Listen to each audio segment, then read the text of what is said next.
Hey folks, it's TupperTroy and I'm back again with another one of my recipes to show you how we can utilise some of the Tupperware products in our day-to-day life. And tonight, one of the products that we at our house regularly get delivered is Marley Spoon. And some of you would have seen Marley Spoon advertised on TV. What they do is that they provide you with a whole range of different ingredients and a recipe card. So the recipe card comes like this. And then from there, you can easily prepare your own food. What I like to do is because some of these use oil and the fry pan, those sorts of things, so what I like to do is, wherever I can, I try and utilise less oil because it makes it a little bit healthier. And so tonight, and in this particular case, I'm going to substitute, instead of using the fry pan, although we have a great fry pan, I wanted to utilise the Tupperware MicroPro Grill to cook the meat tonight. So we'll be using that instead as we go forward. So I'll go through exactly what we're going to do. To start with, I've already got a pot of water boiling. In this particular case, because I'll be using the MicroPro Grill, I'll be cooking the rice on the stove, mainly because it's a small quantity of rice. It'll make it really easy rather than doing it in my normal rice cooker that I normally would. But let's go forward and start to prepare this particular meal, which in actual fact is Crunchy Chicken Katsu with Japanese slaw and tonkatsu. So this should be a pretty awesome recipe. So looking forward to that. So let's, as I put my ring in my pocket, let's start out. And I don't always follow exactly the same order that these guys go in. At the end of the day, it'll all still happen. What I'm going to do is actually start out and get our chicken ready. Now, I have already partly done parts of this, so as we go through, I'll let you know. So in this particular case, it's asking us to crumb our chicken. So really easy for us to do that. I'm going to start out. We need to crack an egg into a jug and then whisk the egg. So we've got the KP beater. This is a great beater. You know, like it doesn't have the bottom ends on it, so it's great because it drops everything all the way to the end. Really easy for us to whisk this egg up. So that's all ready to go. Now, as I said, there's a couple of things that I have already pre-done in this particular case.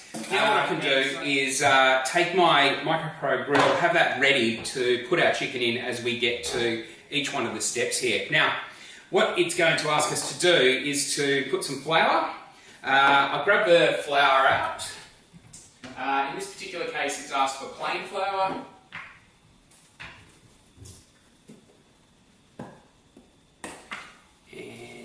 This here.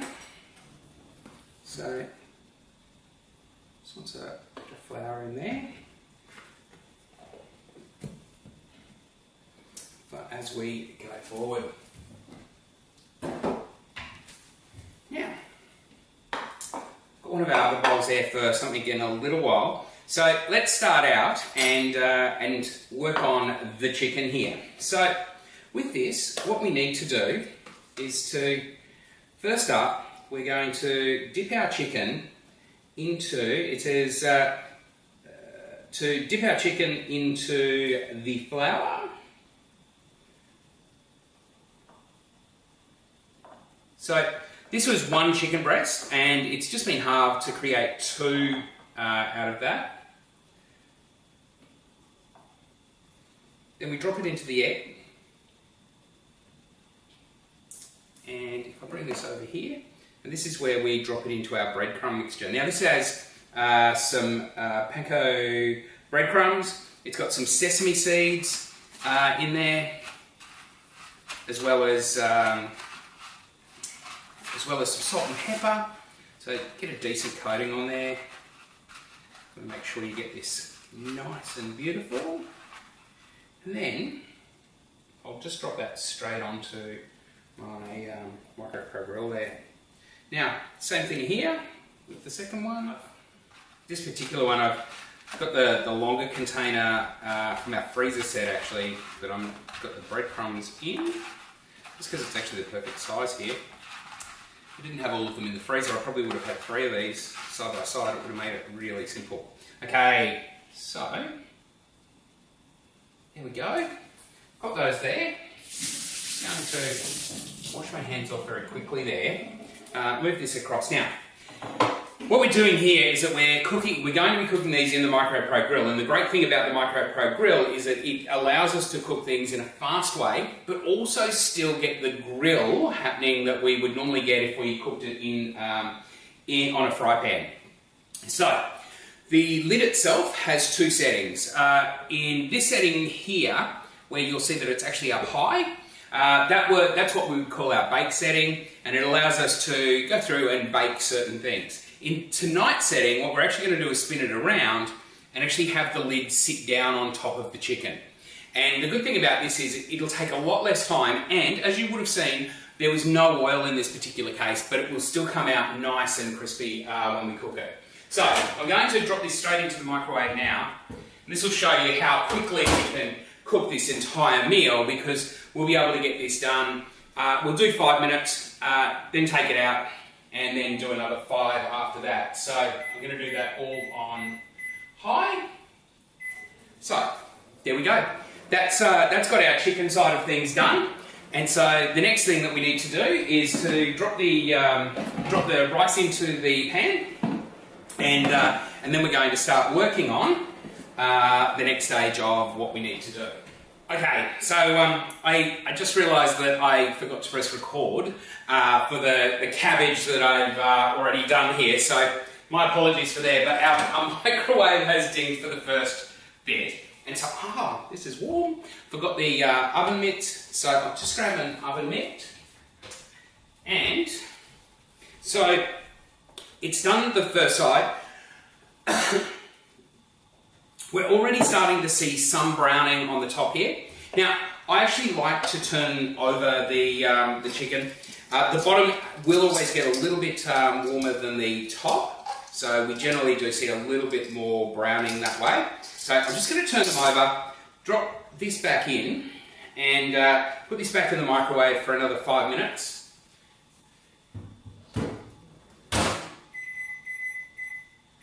Okay. Now our rice is bubbling away there.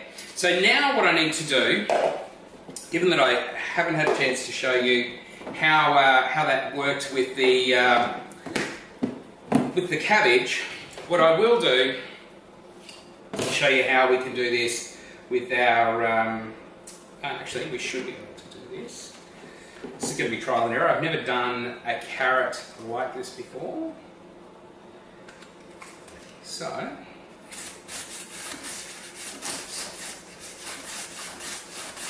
with julienning the carrots, so quite literally, we can go backwards, forwards to do this as quickly as possible, and we get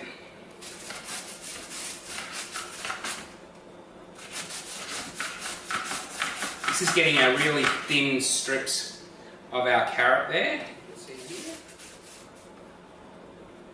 We can drop this in with the cabbage there, and we've got all of this carrot underneath here. Just so awesome. Okay, so we'll just drop that over into the sink, ready to go, and have a look at the rest of the recipe.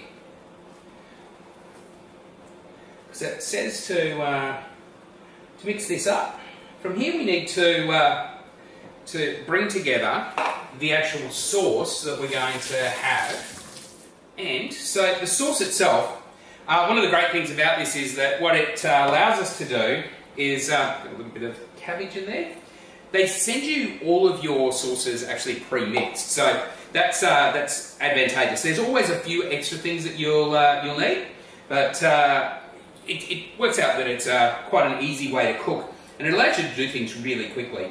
So, juice half the lime, which I did earlier, okay? So we'll drop that in. So this is half a lime in there. From there, we're going to add sesame oil. So, as I said, they give you these pre-mixed little things. It's probably not the best for the environment because of all this. Of course, we do recycle all of these little containers into our recycling bin. From there, a tablespoon of soy sauce. We have here, being the chef that I am, you guess what a tablespoon is. And then 1.5 tablespoons of sugar, which we'll find just here.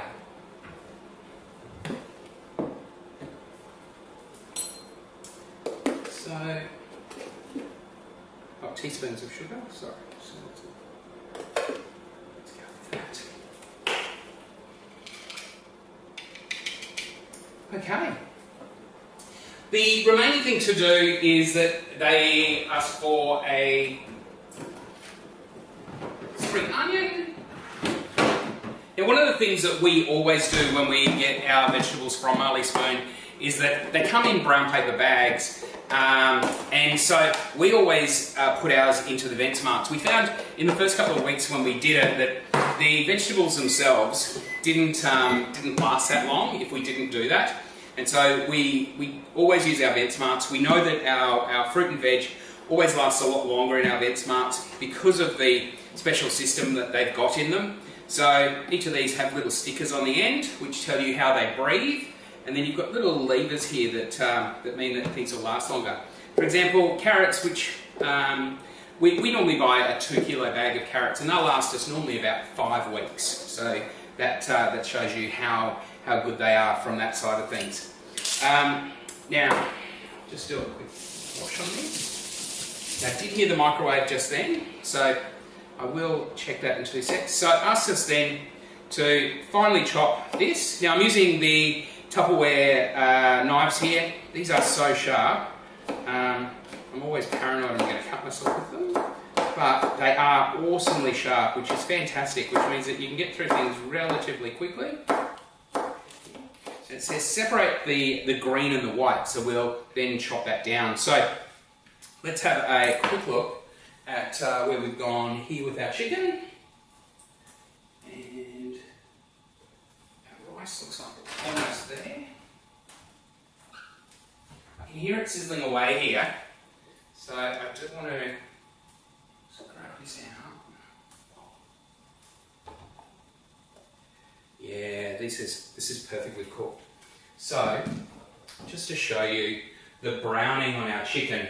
Some of you may have seen my video the other day on when we cook bacon in the MicroPro Grill, but this will show you there that we've got some great browning on our chicken there. So that's perfectly cooked. Now I'm going to leave the lid on it for now, just to keep that going for a few more minutes. And so put that off to the side here while I finish getting everything else ready. So we do need to continue chopping up this. Chop those up a little bit like that. And these are all going into the coleslaw there. Now, from there we're going to dress our coleslaw. So we just need to mix that up a little bit as we go through. Mix it all in, and then drop our dressing over the top of that. And now I'll organise the rice. Okay, so let's get our colander down for the rice. And so we've got our saucepan here. Now our saucepan is the heat resistant variety.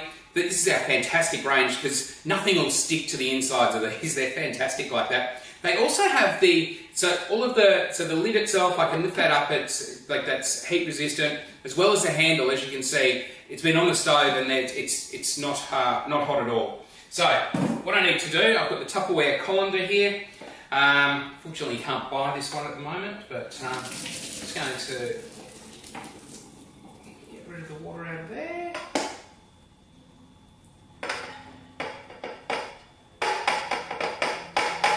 Get our rice back into here, so it'll be ready for serving.